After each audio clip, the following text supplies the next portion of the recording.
La sangre bajaba por su frente, una espina se le había clavado justo encima del ojo, pero Rosa no gritó, siguió rezando, como si el dolor fuera parte del amor. Su corona no era simbólica, ella misma la trenzó, con alambre y espinas reales. ¿Cuánta humillación puede soportar un alma antes de romperse? ¿Cuántas veces has sentido que tu dolor no tiene sentido ni recompensa? Santa Rosa fue la primera santa de América, pero su camino no fue de flores. Estuvo marcado por visiones aterradoras, ayunos extremos y una lucha espiritual que espantaría a cualquier místico. Hay páginas de sus escritos que la Iglesia conservó, pero casi nunca reveló. Una noche, encerrada en su jardín, escuchó risas y gritos que nadie más oía. Ahí, frente al crucifijo, recibió una respuesta. Y fue entonces cuando comenzó su estigmatización invisible. Esta es la historia donde el dolor se mezcló con flores y donde el silencio gritó más fuerte que 1000 sermones. Y aquí verás lo que los siglos intentaron callar. Capítulo 1. La madre de las espinas. La tarde era cálida en Lima, en el año 1597. Una niña de apenas 11 años caminaba descalza por el jardín donde las rosas florecían sin esfuerzo. Su madre la observaba desde la ventana, sin notar que entre las manos pequeñas Rosa cargaba algo más que flores, un puñado de espinas. No era un juego. Rosa lo había pensado durante semanas. En silencio, tejió con hilo de lino y ramas secas una pequeña corona.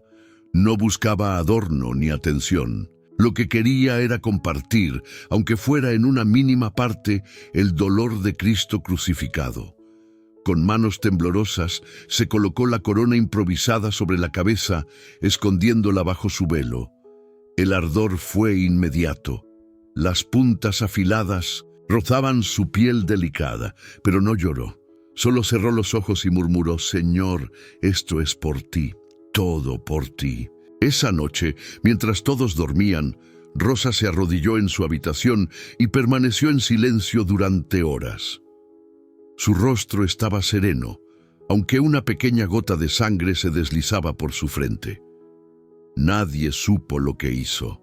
Nadie escuchó sus suspiros entregados. Desde niña, Rosa, cuyo nombre de pila era Isabel Flores de Oliva, mostró una sensibilidad extraordinaria hacia lo divino. A los 3 años, según testimonios conservados por las dominicas, se le vio mirar fijamente una imagen del niño Jesús y decir: «Él me habla». Nadie le creyó, pero ella jamás lo negó. A los 5 años, empezó a dormir sobre maderas duras. A los 7, rechazaba vestidos finos y evitaba los espejos. Su familia no entendía ese rechazo al mundo. ¿Qué pecado puede tener una niña tan hermosa?, preguntaba su madre, sin saber que Rosa se veía a sí misma como un jardín donde solo debía habitar Dios. Una antigua tradición limeña, hoy casi olvidada, cuenta que Rosa hablaba con las flores, no con palabras comunes, sino con gestos. Ella les decía: «Tú floreces sin que nadie te vea. Yo también quiero florecer así». Esas flores del jardín se convertirían en su espejo espiritual. Su relación con el dolor era misteriosa. No lo buscaba por masoquismo, sino por redención. Decía que cada espina, cada herida, era una carta de amor que le devolvía a Cristo. Nadie le enseñó eso. Era una sabiduría que brotaba desde adentro. Lo más impactante era su silencio. Rosa no hacía alarde de sus penitencias. Mientras otros jugaban, ella tejía disciplinas. Mientras en las plazas se cantaban coplas, ella componía oraciones. No era tristeza, era fuego interior. Un testimonio poco conocido del padre Gonzalo de la Maza, confesor cercano a la familia, afirma que una vez la sorprendió en oración profunda y al tocarle el hombro, ella no reaccionó. Sus ojos estaban abiertos, pero no estaba aquí. escribió el sacerdote, convencido de que había presenciado un éxtasis.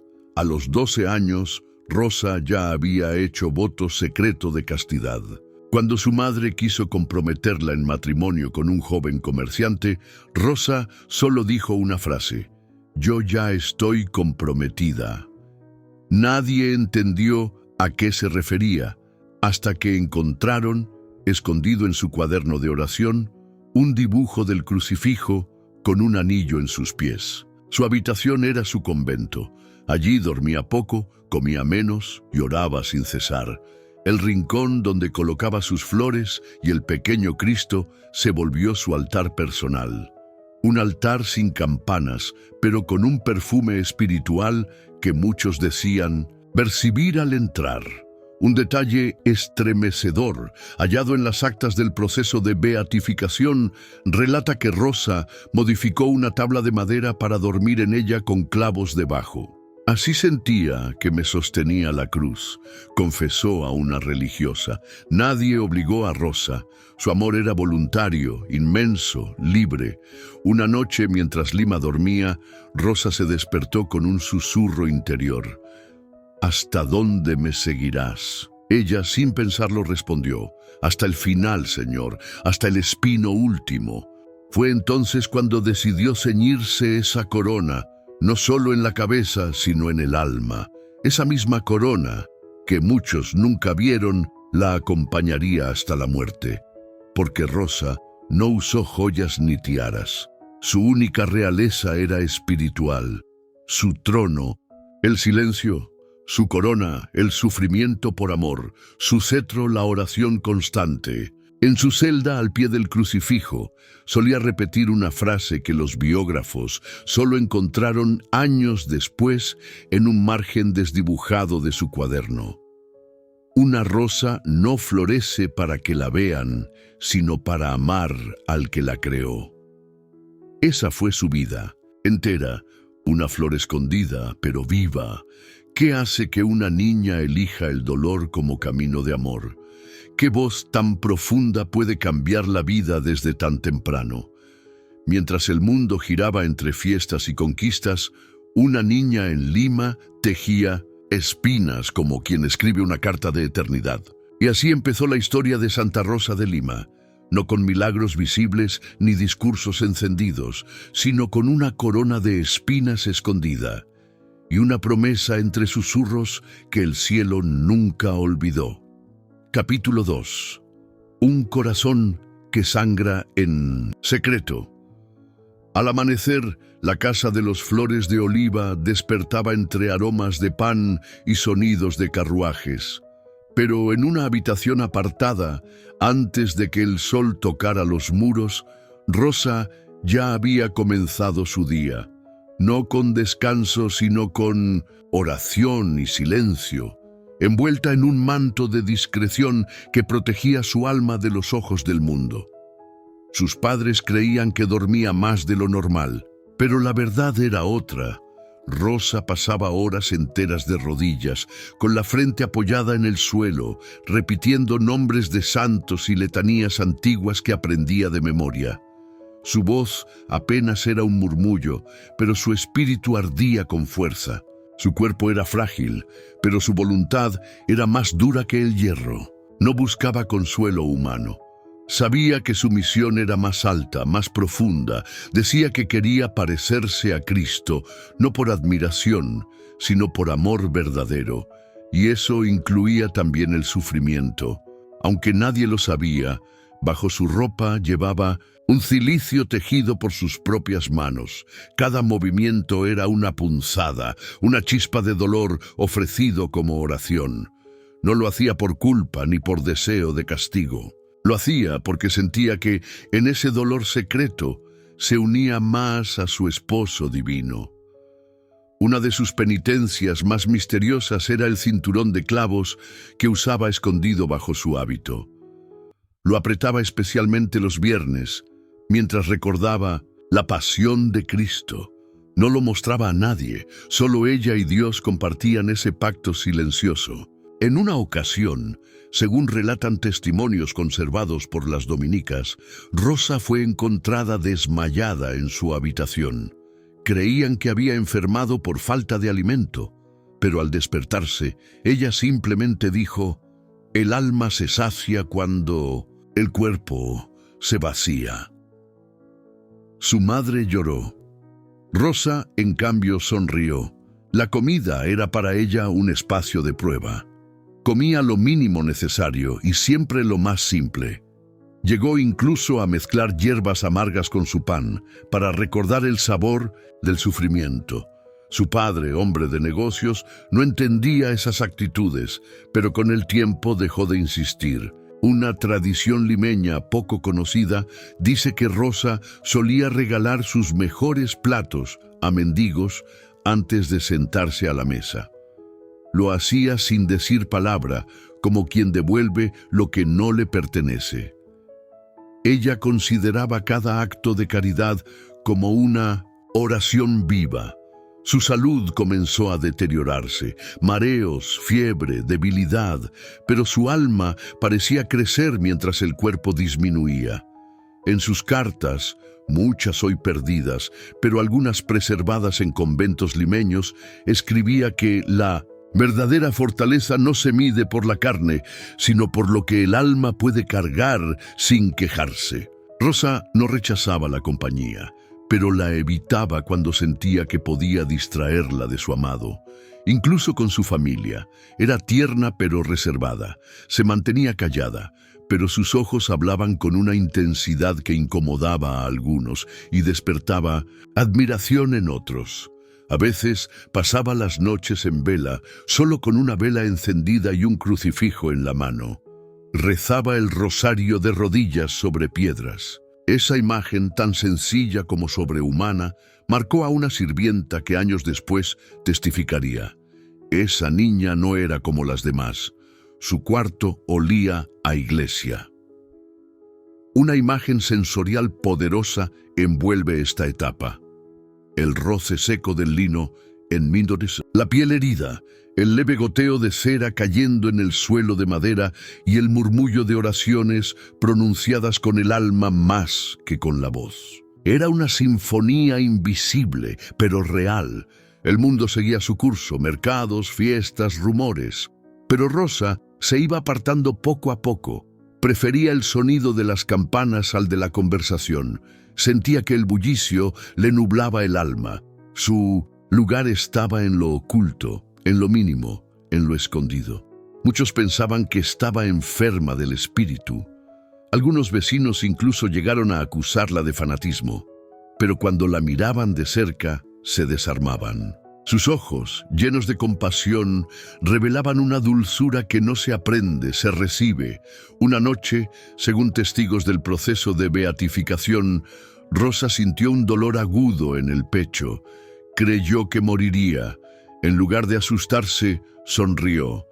«Si esto es mi fin, que sea contigo, Señor», dijo. Pero no era el fin. Era apenas un aviso de que su alma ya no pertenecía a este mundo. ¿Qué fuerza interior puede sostener a una joven frágil en un camino de espinas tan profundo? ¿Cómo es que, en el silencio, algunos corazones laten más y fuerte que en medio del ruido? Rosa caminaba un sendero invisible, pero firme, uno donde el dolor no era tragedia, sino alianza. Y mientras nadie entendía por qué aquella flor se marchitaba tan pronto, el cielo ya preparaba su perfume eterno. Capítulo 3. Sueños de ángeles y antorchas. Rosa tenía apenas 14 años cuando comenzó a experimentar algo que no sabía cómo explicar. En medio de la noche, entre sus oraciones prolongadas, empezó a percibir una luz cálida que no provenía de velas. Era un resplandor suave, dorado, que parecía respirar en la oscuridad. No era un sueño común, lo describía como un estado suspendido, donde su cuerpo seguía presente, pero su alma se elevaba. Las paredes de su habitación desaparecían. En su lugar se abría un jardín extenso, silencioso, cubierto de flores que no se marchitaban. En el centro del jardín, una figura radiante le hablaba sin mover los labios. Su voz era como música sin instrumento, firme pero dulce. Mi pequeña Rosa ha sido llamada a florecer entre espinas. Ella no respondió con palabras, solo inclinó la cabeza y lloró. A la mañana siguiente, Rosa se despertó con el rostro cubierto de lágrimas secas. Su almohada estaba mojada. Nadie notó nada. Fue a misa como cada día, pero en su mirada se reflejaba una luz nueva, como si hubiese visto algo que ya no se puede olvidar. Aquella visión no fue la única. Durante varios años, Rosa viviría momentos de lo que los místicos llaman éxtasis. En esos trances, su rostro cambiaba. Parecía que entraba en otro tiempo, como si el cielo la tocara desde adentro. Algunos pensaban que dormía, pero estaba más despierta que nunca. Una noche, según el testimonio de una criada del hogar, Rosa entró en su celda después de comulgar y un aroma intenso a flores llenó la casa. Nadie había traído rosas. Sin embargo, por horas, ese perfume celestial permaneció. Era como si el cielo la hubiera dejado una señal. En una de sus visiones más profundas, Rosa se encontró frente a una antorcha encendida. La flama no quemaba, pero alumbraba su corazón. Sintió que algo dentro de ella ardía también. Fue entonces cuando escuchó: «Este fuego es mi amor, quema sin consumir». Desde ese momento, Rosa comenzó a escribir fragmentos de sus experiencias en pequeños papeles que escondía entre libros. Solo se conservan algunos, pero uno de ellos decía: «He visto ángeles que no tienen alas, sino luz, y he caminado con ellos por senderos que no tienen suelo». El convento de Santa Catalina, donde Rosa pasaba horas en contemplación, fue testigo de varios de estos trances. Las hermanas la encontraban inmóvil, con el rosario entre los dedos y los ojos abiertos hacia un punto invisible. A veces murmuraba palabras en latín sin haberlas estudiado jamás. Una tradición poco difundida cuenta que Rosa, en una de sus visiones, vio una lluvia de antorchas cayendo sobre América. No eran castigos, sino llamados. «Dios enviará luz a esta tierra a través del sacrificio oculto», dijo. Esa frase fue repetida en secreto por muchas religiosas limeñas durante años. Lo que impresionaba a todos era la serenidad de Rosa al hablar de estas cosas. No las contaba con orgullo, sino con humildad. Afirmaba que no era ella quien lo provocaba y que todo podía desaparecer si su alma se llenaba de vanidad. Por eso pedía que no se hablara de ello. Su confesor, el padre González, escribió en su diario: «He visto en ella una claridad que no viene del estudio ni del arte humano. Es como si el Espíritu Santo tuviera morada en su pecho». Aunque no era fácil de explicar, muchos lo creían. Tras verla en oración, un día Rosa le dijo a una amiga: «El mundo duerme, y mientras duerme, Dios se pasea buscando un corazón despierto». Ella quería ser ese corazón, por eso rechazaba el descanso fácil, la comodidad, los elogios. Su alma vivía alerta, como lámpara encendida en la noche. El jardín de sus visiones se convirtió para ella en símbolo del alma.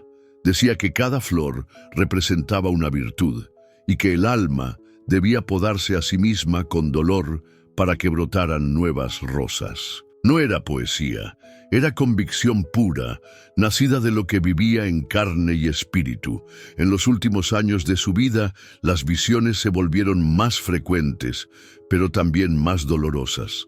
A veces, las luces eran sustituidas por oscuridades interiores, donde sentía la ausencia de Dios. Pero incluso entonces no dejaba de repetir: «Aunque no te vea, sé que estás». ¿Qué puede sostener a una joven frágil entre visiones tan intensas y soledades tan profundas? ¿Qué voz interna puede enseñarle a no temer a la oscuridad ni a la luz?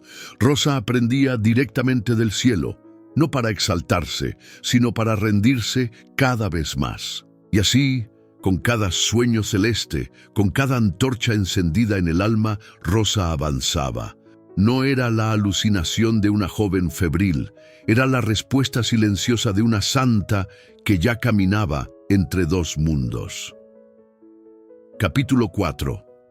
Del azote al clamor. El cuerpo de Rosa ya mostraba señales de desgaste, no por enfermedad común, sino por la forma en que ofrecía cada fibra de su ser.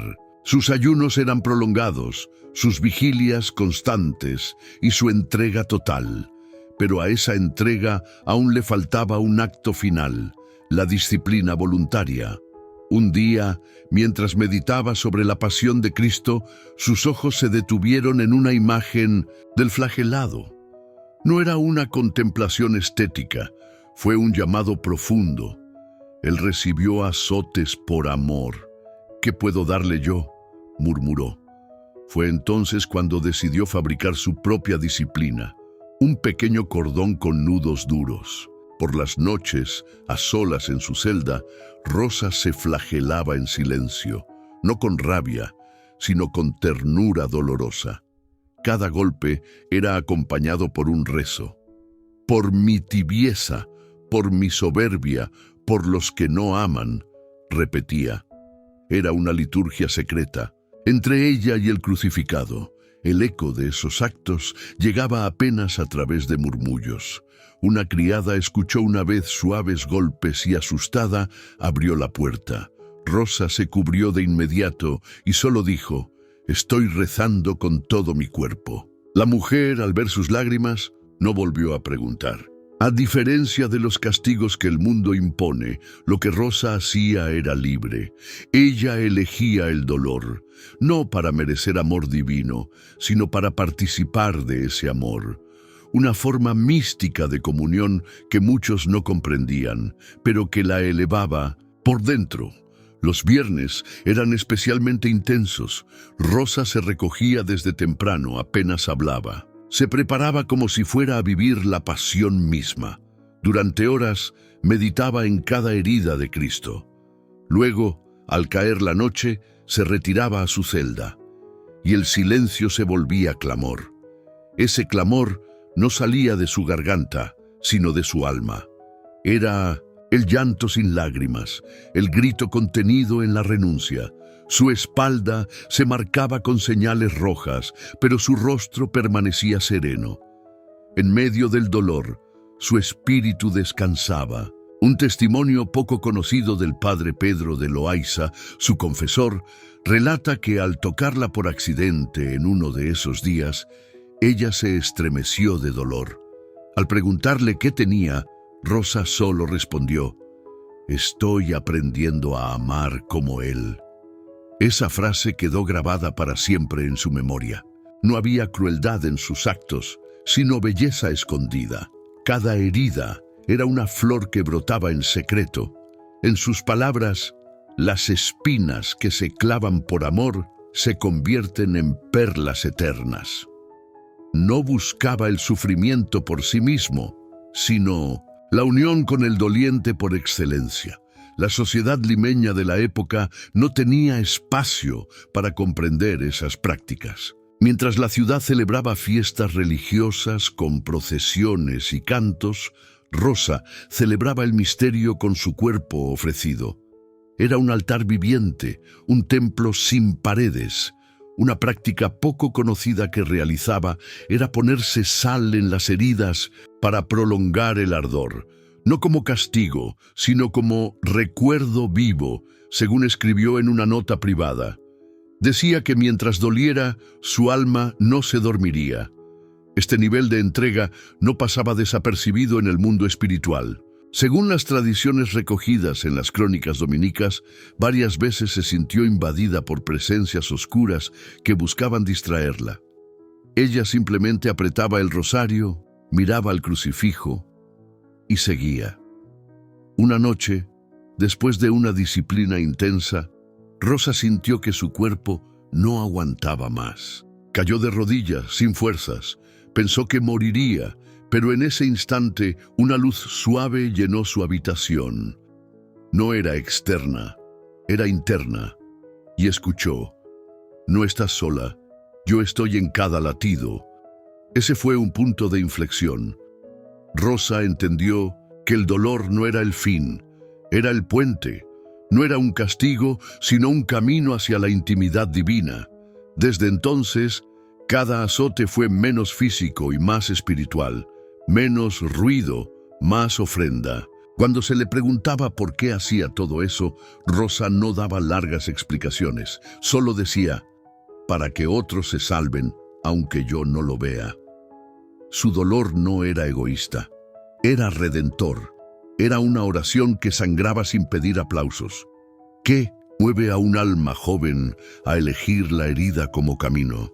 ¿Qué amor tan profundo la hace preferir el clamor del silencio a la comodidad del descanso?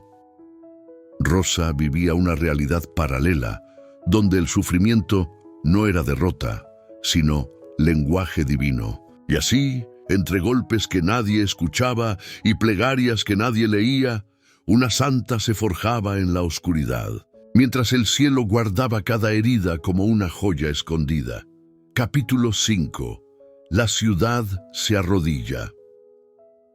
El rumor comenzó en los callejones polvorientos de Lima. Una joven que sanaba con la mirada, una muchacha que sabía cosas que nadie le contaba. Al principio eran murmullos de mercado, exageraciones piadosas, pero con el tiempo algo cambió. Los testimonios crecían y todos apuntaban a Rosa. No fue ella quien se ofreció como guía espiritual.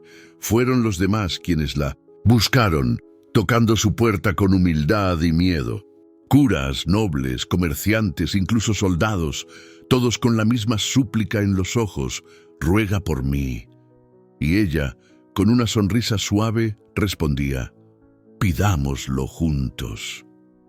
Lima, entonces capital virreinal, era una ciudad de contrastes, riqueza y pobreza, procesiones y corrupción, templos dorados y corazones vacíos. En medio de eso, Rosa se convirtió en un faro invisible. No predicaba en plazas. Su celda era su púlpito y su silencio, su sermón más poderoso. Uno de los casos más impactantes fue el del doctor Dávalos, un hombre de ciencia respetado y escéptico. Había oído hablar de Rosa, pero se burlaba de los fieles que acudían a ella. Sin embargo, cuando enfermó gravemente, su esposa, desesperada, fue a pedirle oración. Rosa no dudó.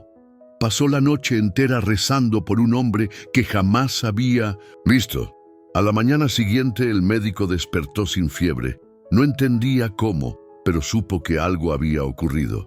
Días después, fue él quien, en secreto, llevó flores a la puerta de su celda. Las personas llegaban de madrugada sin hacer ruido. Querían tocar su velo, pedirle consejo o simplemente estar cerca. Algunos afirmaban que, al estar con ella, el alma se aquietaba. No había gritos ni milagros ruidosos, solo una paz profunda como la que se siente en adoración perpetua. Una niña paralítica fue llevada por su madre. Rosa la miró con ternura, tomó su mano y rezó en silencio. La pequeña no caminó al instante, pero semanas después comenzó a moverse. Los médicos no encontraron explicación. La madre, entre cinco lágrimas, dijo: «Fue la rosa que florece donde no hay tierra». Los sacerdotes comenzaron a observar con respeto. El padre González escribió: «Su habitación se ha vuelto un confesionario del alma limeña». Incluso algunos religiosos acudían a ella buscando luz en medio de sus dudas. Rosa, sin orgullo, solo escuchaba y ofrecía lo único que tenía: su intercesión. En ciertos días, su casa parecía un santuario. Las velas encendidas, el aroma a flores y a cera, los rezos suaves que se escapaban por las rendijas. Rosa no hablaba mucho, pero sus ojos decían todo.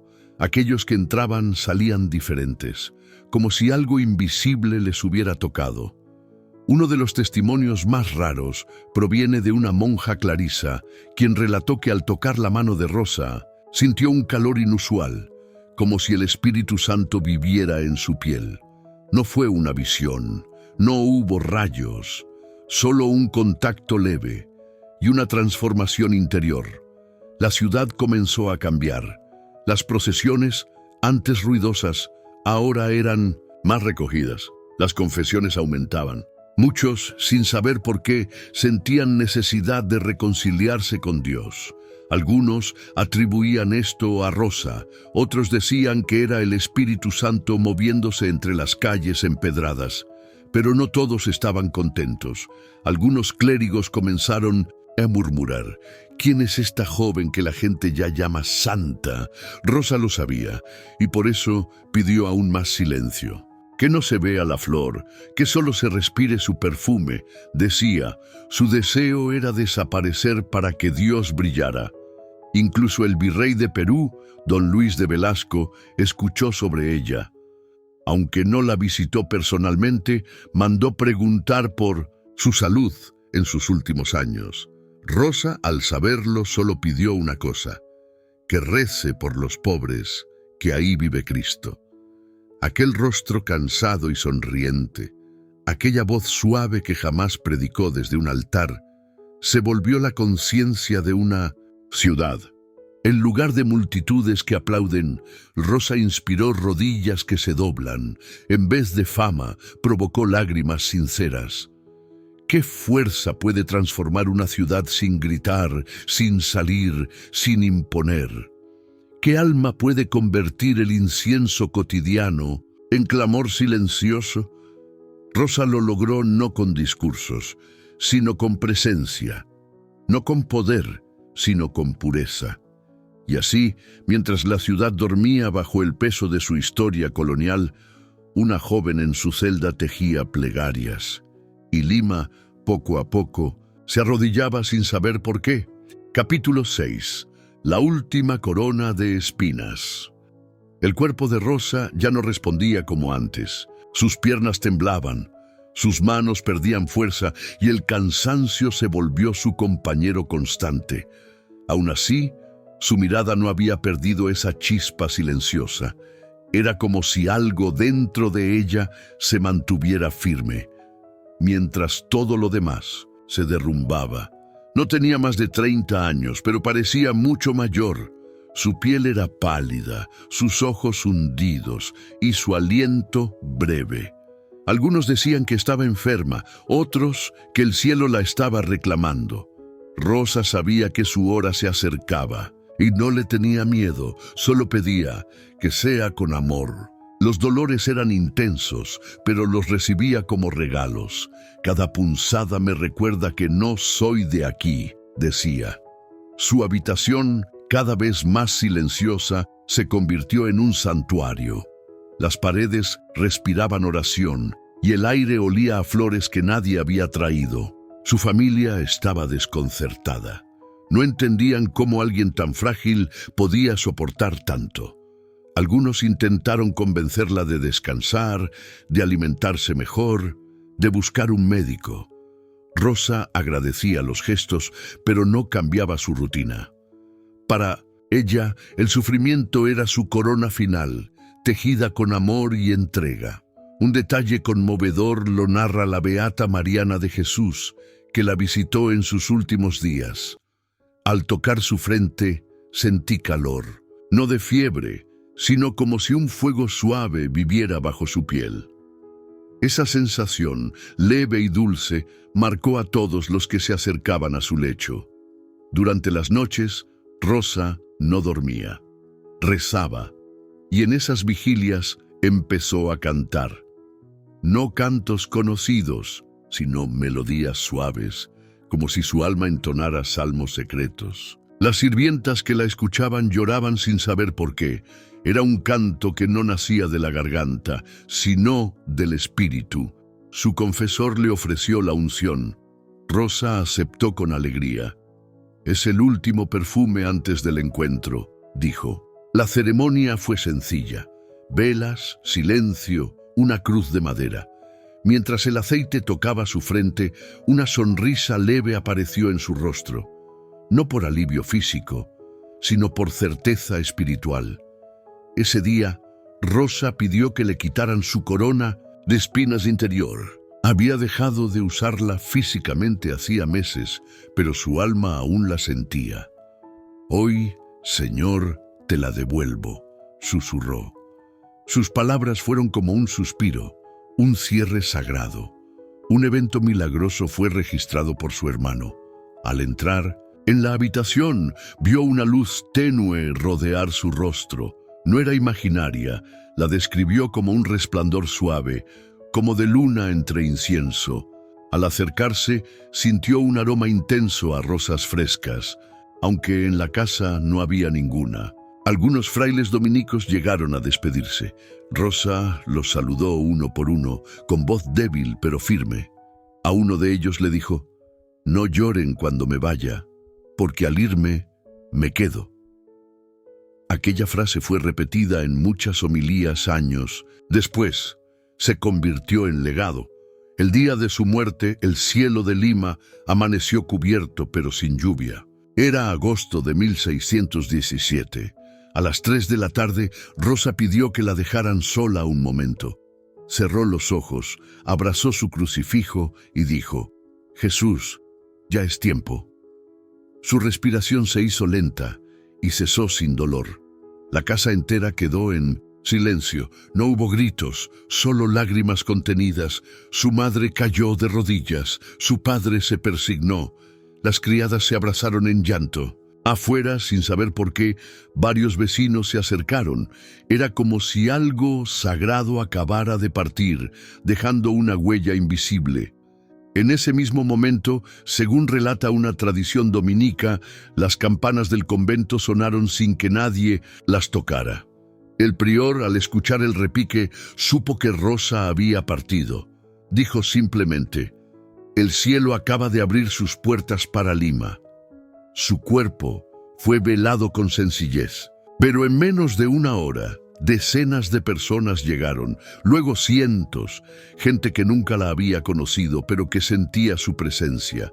Algunos tocaban su hábito, otros dejaban flores, todos lloraban, pero con una paz desconocida. ¿Qué hace que una muerte se sienta como una bendición? ¿Qué corazón, al apagarse, deja más luz que cuando latía? Rosa no murió en fama ni en esplendor, murió como vivió, en silencio, en entrega, en pureza, pero su partida sacudió el alma de una ciudad entera, y así la última corona fue retirada. No por manos humanas, sino por el mismo Cristo. Sintasía, Rosa más pura del Nuevo Mundo, había florecido completamente, y ahora descansaba entre las manos eternas del jardinero celestial. Capítulo 7. La Rosa Eterna. Legado. Lima nunca volvió a ser la misma después de su muerte. Aunque su cuerpo había dejado este mundo, su presencia se volvió más intensa que nunca. Las calles que antes la vieron caminar en silencio, ahora eran recorridas por fieles que pronunciaban su nombre con reverencia. La noticia de su partida se extendió como fuego entre hojas secas. En pocas horas, el pequeño velorio se convirtió en multitud. Gente de todas las clases sociales acudía a verla por última vez. Algunos solo lloraban, otros tocaban su ropa esperando un milagro. Nadie salía igual. Sus restos fueron colocados en el convento de Santo Domingo. Allí, las filas no cesaban. Muchos aseguraban haber sentido sanación solo con estar cerca. Una mujer ciega recuperó la vista al tocar la reja del altar. Un niño febril se curó tras oler una rosa dejada en su tumba. Pero más allá de los milagros físicos, lo que Rosa provocó fue una conversión interior. La gente comenzó a orar más, a confesarse con sinceridad, a visitar los hospitales, los conventos, a reconciliarse. Era como si una llama se hubiera encendido en el alma limeña y nadie quería que se apagara. En Roma, la fama de Rosa llegó pronto. Los dominicos, impresionados por los testimonios recogidos en Perú, iniciaron el proceso de beatificación. Lo que más impactaba no era su ascetismo extremo, sino su humildad radical. Nunca quiso gloria, solo quiso amar. En 1668 fue beatificada por el Papa Clemente IX. Y 3 años después, en 1671, el Papa Clemente X la proclamó santa, Santa Rosa de Lima, la primera santa nacida en el continente americano. Un honor inmenso, pero también una responsabilidad espiritual para toda América. Su canonización fue celebrada en Lima como una fiesta celestial. Campanas, procesiones, lágrimas de emoción. El pueblo sentía que, por fin, su flor escondida había sido reconocida por la Iglesia Universal. El altar donde fue colocada aún conserva el eco de aquellos días sagrados. El Papa no solo reconoció su santidad, declaró a Santa Rosa de Lima patrona de América, Filipinas e Indias Occidentales. Con ello, su figura se volvió puente entre continentes. No solo un símbolo local, sino una intercesora global, de sangre mestiza y alma de fuego. Desde entonces, su imagen comenzó a multiplicarse en iglesias, hospitales, escuelas y hogares humildes. Siempre con su corona de rosas, su crucifijo al pecho y sus ojos elevados al cielo. No como una reina adornada, sino como una sierva vestida de pureza. Pero el legado de Rosa no vive en estatuas. Vive en quienes aprenden a amar desde el sacrificio oculto, en quienes sirven sin ser vistos, en quienes rezan en medio del dolor y encuentran sentido en lo invisible. Ese fue el verdadero milagro de su vida, enseñar que el alma florece en lo secreto. Cada 30 de agosto, su fiesta en Perú convoca miles, muchos caminan kilómetros solo para agradecer, otros lloran frente a su imagen. Pero todos coinciden en algo. Santa Rosa no fue una mujer común, fue un canal de cielo para el continente entero. Su espiritualidad sigue inspirando a religiosos, laicos, jóvenes, enfermos y consagrados. Rosa no dejó libros ni tratados, dejó una vida vivida como oración continua, y eso en tiempos de ruido sigue siendo una luz poderosa. Una rosa no florece para ser admirada, florece porque fue hecha para dar perfume. Así fue ella, discreta, firme, entregada. Su legado no grita, susurra, no impone, atrae, no brilla con luces humanas. Irradia con el fuego de Dios, y mientras el mundo sigue su curso, miles aún oran con su nombre en los labios, pidiendo la gracia de amar como ella amó, de sufrir sin amargura, de ofrecer sin esperar. Porque en cada corazón que elige a Cristo, con pureza, Santa Rosa florece de nuevo. Capítulo 8. Oración, Rosa de América, flor del corazón de Cristo. Santa Rosa de Lima, tú que amaste a Cristo con fuego silencioso, que hiciste de tu celda un altar y de tu dolor una plegaria viva, te pedimos que intercedas por nosotros. Enséñanos a buscar a Dios no en el ruido, sino en lo escondido, no en el aplauso, sino en la entrega callada, no en la fuerza, sino en la ternura que transforma. Tú, que supiste florecer entre espinas, danos el valor para abrazar nuestras cruces diarias, la paciencia para esperar en la oscuridad y la fidelidad para amar sin medida, aunque nadie lo vea. Rosa bendita del Nuevo Mundo, patrona de América y consuelo de los humildes, te suplicamos por quienes sufren en silencio, por los que ya no saben orar y por los que han perdido la esperanza. Toca sus corazones como tocaste los de Lima, abre caminos donde solo hay dolor, y siembra tu perfume de paz en cada alma herida que necesite recordar que aún es posible amar con todo el ser. Tú que ofreciste cada respiración como acto de fe, inspíranos a vivir cada día como un regalo para Dios. Y cuando el dolor nos visite, Haznos recordar que el cielo también florece en lágrimas. Santa Rosa, que tu ejemplo nos guíe, que tu pureza nos eleve, que tu intercesión nos sostenga y que tu amor nos transforme. Amén.